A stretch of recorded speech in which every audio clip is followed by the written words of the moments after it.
كما كان حقه بعد خدا بزرگ کوئی قصہ مختصر انتہائی قابل سجد احترام بزرگ و دوستو،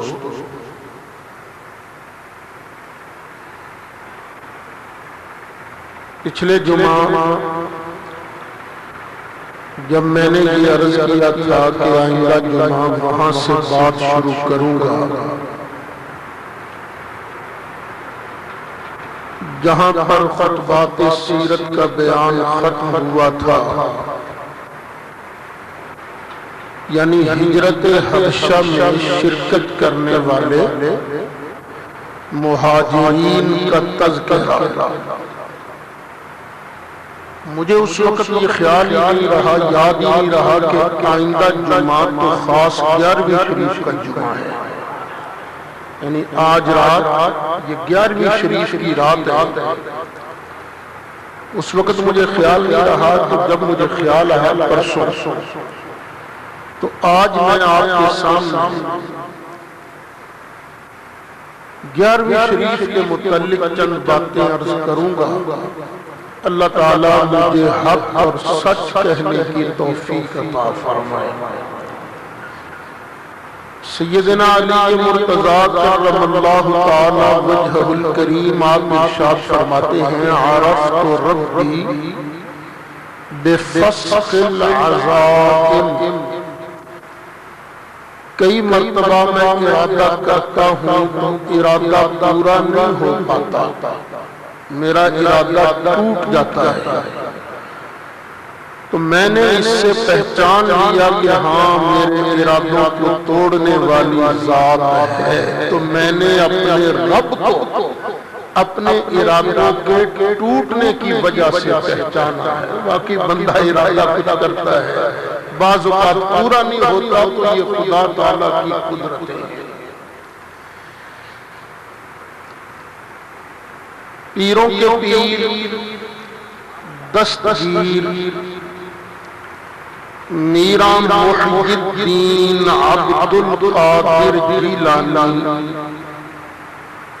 رضی اللہ تعالی عنہ اسی مہینے ربیع الثانی کی 11 کو دنیا سے کوچ فرمایا ہے۔ سرکار غوث اعظم کا وصال ہے 11 ربیع الثانی سن 561 ہجری۔ 11 تاریخ کو وصال کی وجہ سے ہمارے پاکستان ہندوستان میں سرکار غوث اعظم رضی اللہ عنہ کے جہاں کئی لقب ہیں، دستگیر ہے، پیروں کا پیر ہے، محی الدین ہے، وہاں ایک لقب 11ویں والا پیر بھی مشہور ہو گیا۔ جب بھی کہو 11ویں والے پیر کی بات ہے تو ذہن میں کون آتے ہیں؟ سرکار غوث اعظم رضی اللہ عنہ۔ اب لوگ پوچھتے ہیں یہ 11ویں شریف کیا ہے؟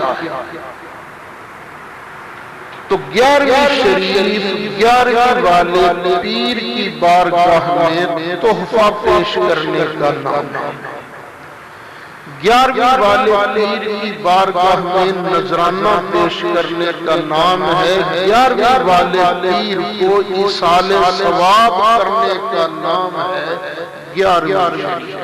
بس اس کے علاوہ اور کچھ نہیں۔ 11ویں شریف اس چیز کا نام ہے 11ویں والے پیر کو ایصال ثواب کرنے کا۔ بعض لوگ جن میں خدا کا خوف نہیں ہوتا وہ اتنی لمبی زبان نکال کر فٹ کہہ دیں گے 11ویں تو حرام ہے۔ تو میں آپ کے سامنے حلت و حرمت کا ایک ضابطہ بیان کر دیتا ہوں۔ یہ ہمارا دین کوئی آوارہ دین نہیں کہ جس کا جی چاہا جو چاہا فتویٰ جڑ دیا۔ اس میں باقاعدہ ضابطے اور قانون موجود ہیں۔ آئیے میں عرض کروں کہ حرام کون سی چیز ہوتی ہے، حلال کون سی چیز ہوتی ہے۔ نبی کریم علیہ الصلوۃ والسلام کی تشریف آوری سے پہلے سرکار کی تشریف آوری سے پہلے مکہ کے لوگ، عرب کے لوگ کئی چیزوں کو اچھا سمجھ کر کھا لیا کرتے تھے اور کئی چیزوں کو گندا سمجھ کر چھوڑ دیا کرتے تھے کہ یہ چیز گندی ہے ہم نہیں کھاتے، یہ چیز گندی ہے ہم نہیں کھاتے۔ جب نبی کریم علیہ السلام کی دنیا میں جلوہ گری ہوئی، سرکار پر اللہ نے اپنا قانون نازل فرمایا، تو اب صحابہ کرام نے چند چیزوں کے بارے میں پوچھا، آقا یہ چیز حلال ہے یا حرام، یہ چیز حلال ہے یا حرام، یہ چیز حلال ہے یا حرام۔ انہوں نے چند چیزوں کے بارے میں سوال کیا تو اب اللہ تعالیٰ نے بطور ضابطہ قرآن مجید کی آیات مبارکہ نازل فرمائیں۔ 8واں پارہ سورہ انعام آیت نمبر 146، اللہ تعالیٰ نے ارشاد فرمایا، قُلْ لَا أَجِدُ فِي مَا أُوحِيَ إِلَيَّ مُحَرَّمًا عَلَىٰ طَاعِمٍ يَطْعَمُهُ إِلَّا أَن يَكُونَ مَيْتَةً أَوْ دَمًا مَّسْفُوحًا۔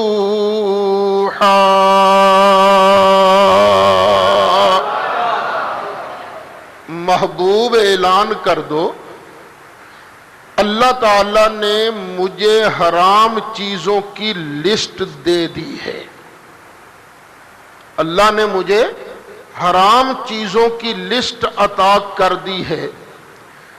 حرام چیزوں کی لسٹ میں مردار کا نام تو موجود ہے، حرام چیزوں کی لسٹ میں بہتے خون کا نام تو موجود ہے، حرام چیزوں کی لسٹ میں خنزیر کے گوشت کا نام تو موجود ہے، حرام چیزوں کی لسٹ میں اس جانور کا تو ذکر موجود ہے جس کو غیر اللہ کے نام پر ذبح کر دیا جائے، لیکن صحابہ یہ جو چیزیں تم پوچھتے ہو ان کا ذکر حرام چیزوں کی لسٹ میں تو نہیں ہے۔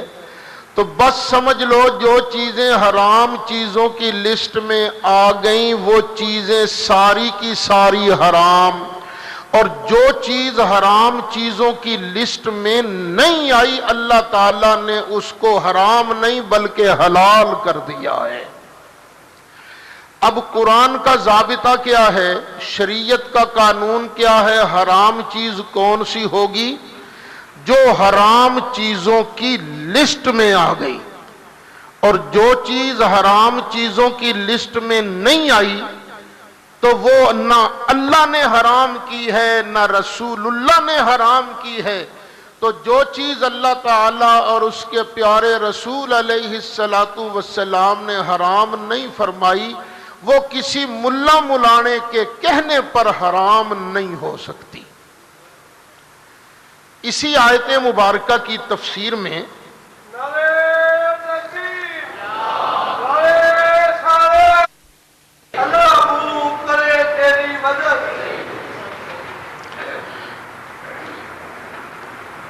اسی آیت مبارکہ کی تفسیر میں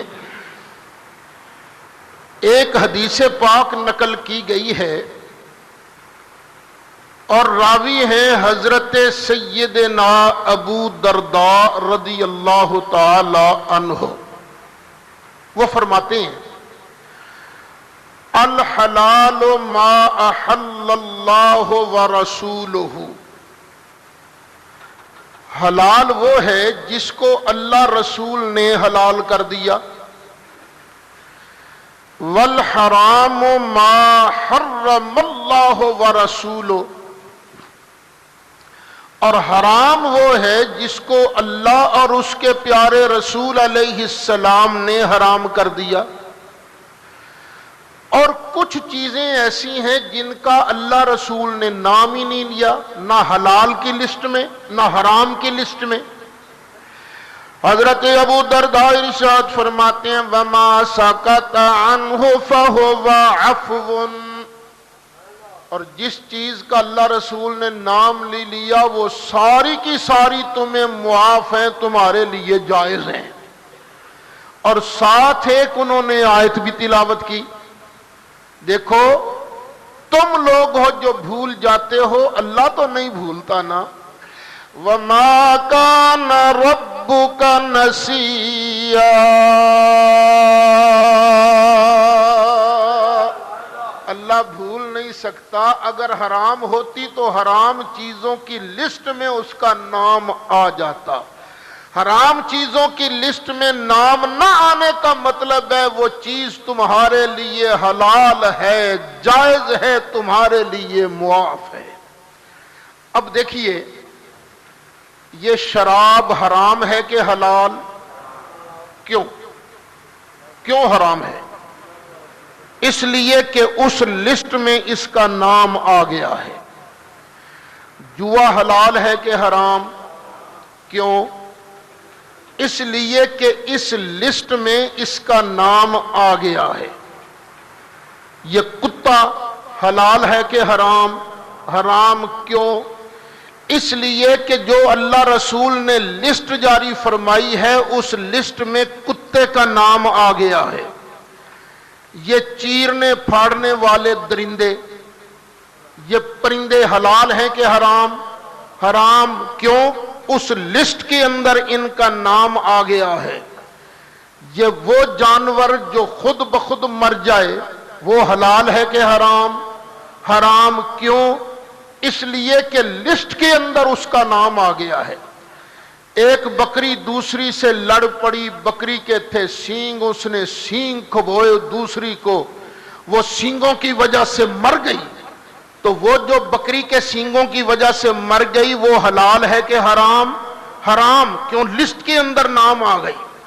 بکرا تھا، اس نے اوپر سے چھلانگ لگائی، گردن کا منکا ٹوٹ گیا، تو جو اوپر سے گر کے مرا وہ حلال ہے کہ حرام؟ حرام کیوں؟ وہ لسٹ کے اندر آ گئی۔ اور یہ کوکا کولا حلال ہے کہ حرام؟ بولو کیوں؟ لسٹ کے اندر نام جو نہیں آیا۔ کوکا کولا نبی کریم علیہ السلام کے زمانے میں تھا؟ نہیں۔ صحابہ کے زمانے میں تھا؟ پھر بھی حلال ہے کہ حرام؟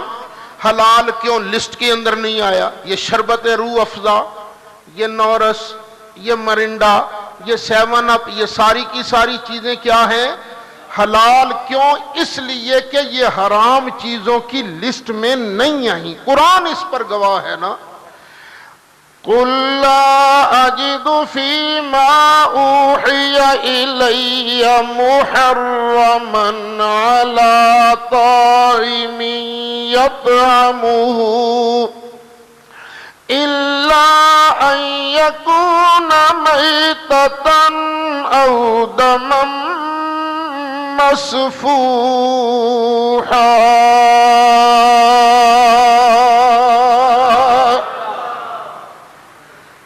اب ایک چھوٹا سا سوال ہے، جو لوگ 11ویں شریف کو حلال حرام کہتے ہیں ان سے گزارش ہے کہ حرام چیزوں کی لسٹ میں 11ویں شریف کا نام دکھا دو۔ دکھاؤ کہ جو چیز غوث اعظم کے ایصال ثواب کے لیے بھیجی جائے، جس چیز پر غوث اعظم کے ایصال ثواب کا نام آ جائے وہ چیز حرام ہوتی ہے۔ وہ لسٹ کے اندر اس چیز کا نام دکھاؤ۔ دکھانا تمہارا کام ہے، چھوڑنا ہمارا کام ہے۔ اس لسٹ کے اندر میلاد شریف کا نام ہے؟ بولو نہیں۔ تو میلاد کیا بنا؟ حلال۔ 11ویں کا نام ہے؟ نہیں۔ تو 11ویں کیا بنی؟ حلال۔ کلوں کا، تیجے کا، ساتے کا، 40ویں کا، ایصال ثواب کی جتنی محفلیں ہیں ان میں سے کسی کا نام ہے؟ نہیں۔ تو یہ ساری چیزیں کیا ہیں؟ حلال ہیں، طیب ہیں، کسی اور کے کہنے پر یہ چیزیں حرام نہیں ہو سکتی۔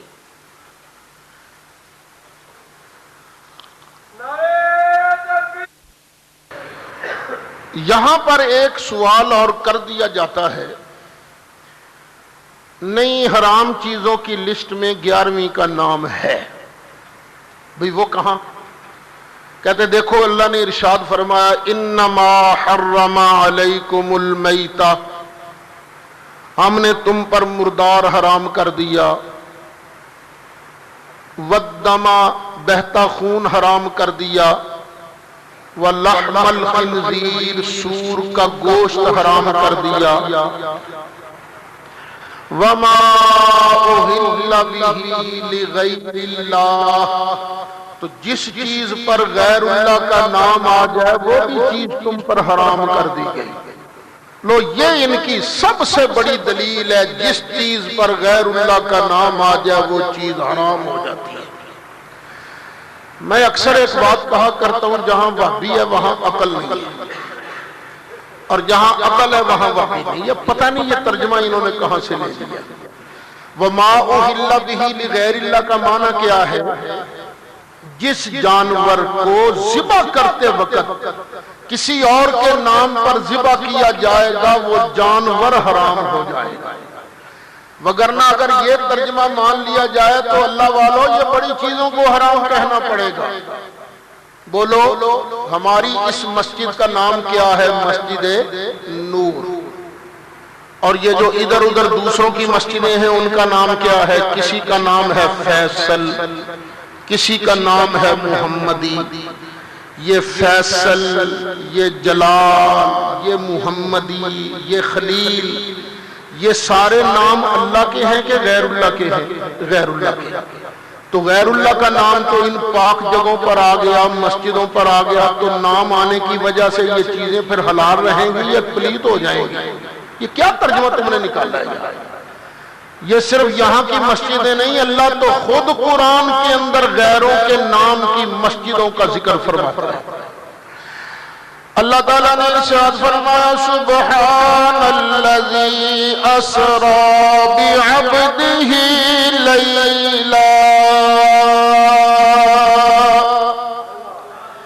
لیلا من المسجد الحرام الى المسجد الاقصى۔ یہ مسجد حرام، یہ مسجد اقصی، حرام اور اقصی اللہ ہیں یا غیر اللہ؟ غیر اللہ۔ یار یہ تو مکہ طیبہ کی مسجد ہے، یہ بیت المقدس کی مسجد ہے، ایک مسجد ہے مدینہ منورہ کی مسجد ہے نبوی، نبوی بھی اللہ تو نہیں غیر اللہ۔ ایک مسجد کا نام ہے مسجد قباء، یہ قباء بھی اللہ تو نہیں، یہ بھی ہے غیر اللہ۔ ایک مسجد کا نام ہے مسجد قبلتین، قبلتین بھی اللہ تو نہیں، یہ بھی ہے غیر اللہ۔ ایک مسجد کا نام ہے مسجد ابو بکر، ایک مسجد کا نام ہے مسجد عمر، ایک مسجد کا نام ہے مسجد عثمان، ایک مسجد کا نام ہے مسجد علی، ایک مسجد کا نام ہے مسجد حمزہ، ایک مسجد کا نام ہے مسجد ابو ہریرہ، ایک مسجد کا نام ہے مسجد فاطمہ، ایک مسجد کا نام ہے مسجد بلال، ایک کا نام ہے مسجد ہلال، ایک کا نام ہے مسجد غمامہ۔ یہ میں مدینہ منورہ کی مسجدیں بیان کر رہا ہوں۔ اللہ تعالیٰ